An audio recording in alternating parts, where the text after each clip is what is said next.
సంపూర్ణ రామాయణం సులభ శైలిలో. లంకలో కలవరం.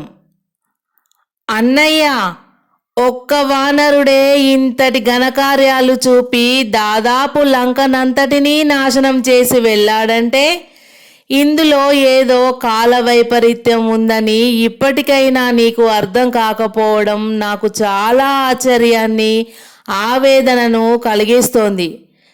మన రాక్షస బలంలోని సైన్యం దాదాపు 4వ వంతు ఆ హనుమంతుని చేతిలో సమసిపోవడం నీకు ఇంద్రజాలంలా కనిపిస్తోందా? అటువంటి వీరులు, అంతకంటే గనులు ఆ రాముని కొలువులో ఎందరో ఉన్నారని ఆ కపివీరుడు చెప్పిన మాటల్లో అసత్యం ఏమీ ఉండదు. దయచేసి ఇప్పటికైనా నా మాట విను.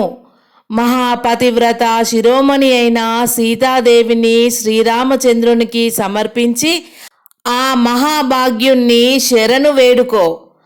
ఆ దయామయుడు నీ అపరాధాన్ని క్షమించి రక్షణ ఇస్తాడు.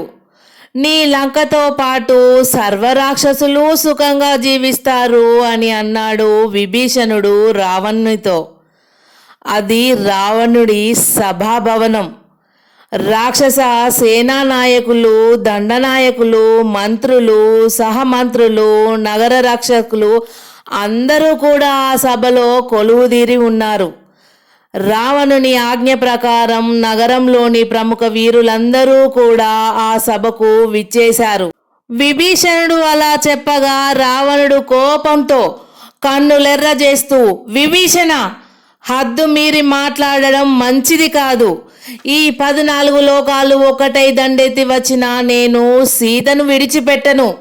ఆ విషయం గురించి ప్రస్తావించడం, మాట్లాడడం నీకు మంచిది కాదు అన్నాడు కటువుగా. అవును, రాక్షసేశ్వరులు చక్కగా సెలవిచ్చారు. అతి కష్ట నిష్ఠూరాలతోనూ ప్రయాసతోనూ సాధించుకున్న ఫలాన్ని అనుభవించకుండా జారవిడ్చుకోవడం బీరువుల లక్షణం. సీతను విడిచిపెట్టడానికి ఎంత మాత్రం వీలు లేదు. ఆ రాముడు ఒకవేళ ఏదో విధంగా సముద్రం దాటి వస్తే ఆ కపులతో పాటు మా బాణాగ్నులతో అతన్ని ధ్వంసం చేస్తాము అన్నాడు మహాపార్షుడు. మహోదర, ధూమ్రాక్ష, విరూపాక్ష, విద్యుజ్జిహాదులు కూడా రావణునికి అలాగే చెప్పి ధైర్యాన్ని, శౌర్యాన్ని నూరిపోశారు. విభీషణుడు మాత్రం వాళ్ళ మాటలు విని సహించలేకపోయాడు.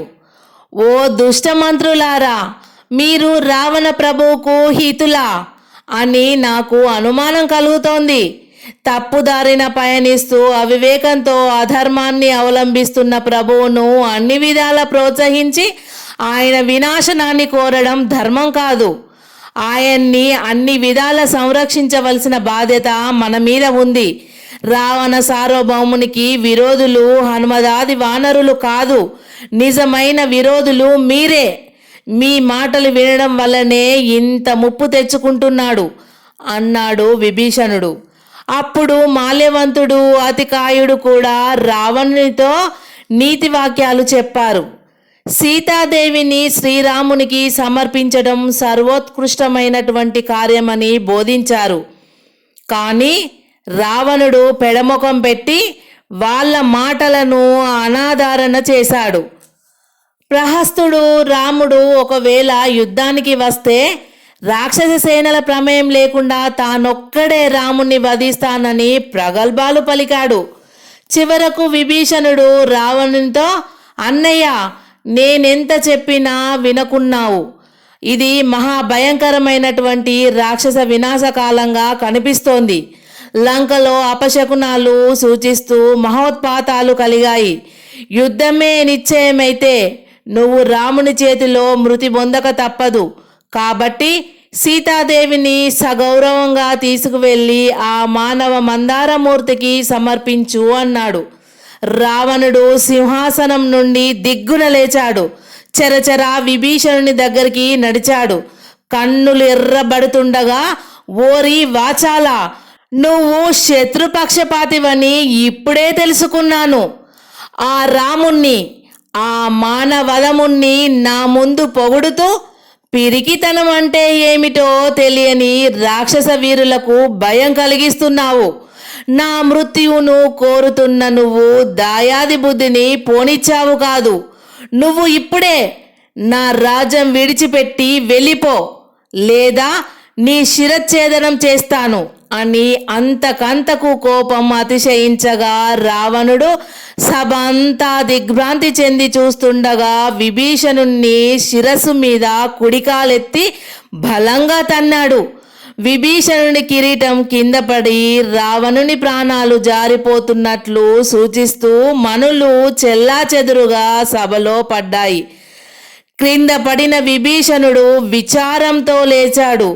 అతన్ని వధించడానికి రావణుడు కరవాలం దూయగా ప్రహస్తుడు అడ్డుకొని, ప్రభు శాంతించు, ప్రభు శాంతించు. విభీషణుడు తెలిసో తెలియకో ఏదో అన్నాడు. అతడు నీ తమ్ముణ్ణి చంపిన పాతకం నీకు అంటకూడదు.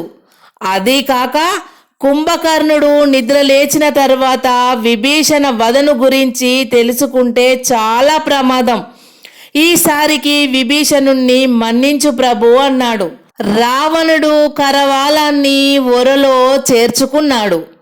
విభీషణుడు అలా భంగపాటు చెందగానే అతని మంత్రులైన అనల, సంపాతి, ప్రగణ, శరభులు తమ తమ ఆసనాల నుండి లేచి విభీషణుని దగ్గరకు వచ్చారు.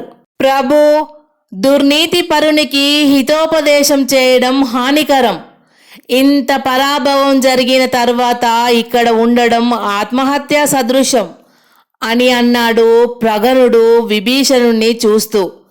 విభీషణుడు చెదిరిన కేశపాశాలను సరిచేసుకుంటూ తన మంత్రులను ఉద్దేశించి, మంత్రులారా, ఈ లంకతో మనకు ఈనాటితో రుణం తీరిపోయింది, వెళదాం పదండి అన్నాడు. అనంతరం విభీషణుడు తలను వాల్చుకొని ఆ సభ నుండి చెరచెరా నడిచి బయటికి వెళ్ళిపోయాడు. అతని మంత్రులు నలుగురు కూడా అతన్ని అనుసరించారు.